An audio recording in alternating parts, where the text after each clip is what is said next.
Hej filmfans! Sommeren i Palads Teatret bliver en fænomenal filmfest.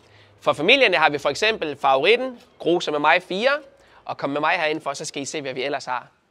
Vi har den anmelderroste Inderst Inde 2 på plakaten. Vi kommer også til at tilbyde The Sylvanian Families for de allermindste, og vi får også Ræv og Hare redder skovene på plakaten. Kom med. Til de store filmfans, der har vi stadigvæk Bad Boys for Life på plakaten. I kan også glæde jer til The Bike Riders med Tom Hardy og Austin Butler. Vi får også Fly Me to the Moon med Scarlett Johansson og Channing Tatum. Og så kan I glæde jer til, at den her får premiere. Deadpool og Wolverine bliver sommerens smash hit, det er jeg slet ikke i tvivl om.